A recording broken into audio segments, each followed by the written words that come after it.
តើគ្នាជឿលើពាក្យមួយដែលគេនិយាយថាបើគេស្រឡាញ់យើងទោះយើងអត់ធ្វើអីសោះយើងមិនបាច់ខំប្រឹងអីក៏គេស្រឡាញ់យើងដែរ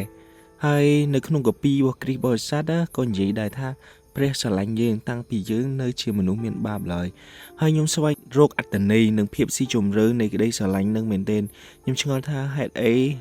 ពីព្រោះខ្ញុំពិបាកនៅក្នុងការ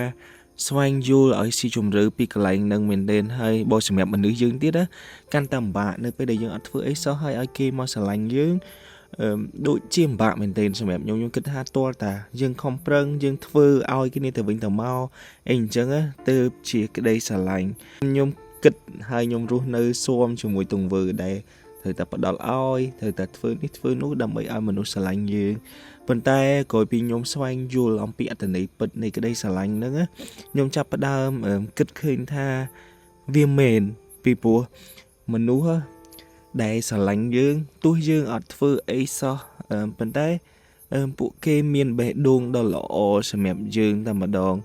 ហើយពួកគេអត់មើលទៅលើសកម្មភាពរបស់យើងការផ្ដល់ឲ្យរបស់យើងទេប៉ុន្តែបេះដូងរបស់គេនៅខាងក្នុងគឺឃើញអំពីភាពស្រស់ស្អាតហើយនឹងឃើញអំពីអ្វីមួយយ៉ាងដែលនៅក្នុងយើងហើយគេឃើញថាយើងគួរឲ្យស្រឡាញ់ហ្មងហើយបើមនុស្សដែលអត់ស្រឡាញ់យើងវិញទាំងអស់គ្នាធ្លាប់សង្កេតអត់ទោះយើងខំធ្វើអីច្រើនប៉ុណ្ណាក៏ដោយធ្វើល្អដាក់គេមិនក៏ដោយ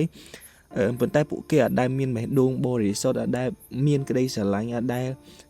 លងជាមួយនឹងសេចក្តីល្អដែលយើងបានធ្វើឯងគេអត់ស្រឡាញ់យើងគេនៅតែអត់ស្រឡាញ់គេស្អប់គេឈ្នានីសគេជន់ពន្លិចយើងអញ្ចឹងវីដេអូនេះអត់មានអីខ្ញុំជឿសម្រាប់ខ្ញុំផ្ទាល់ខ្ញុំជឿថា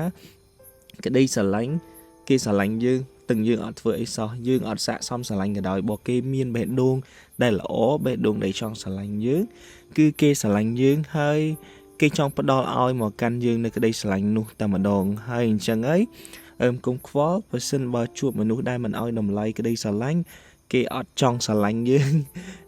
កុំ please គេអនុញ្ញាតឲ្យគេចាក់ចេញហើយបើសិនបើមានមនុស្សដែលគេស្រឡាញ់យើងនៅក្នុងរបៀបហ្នឹងចូលថែរក្សាគេឲ្យតម្លៃគេដែរ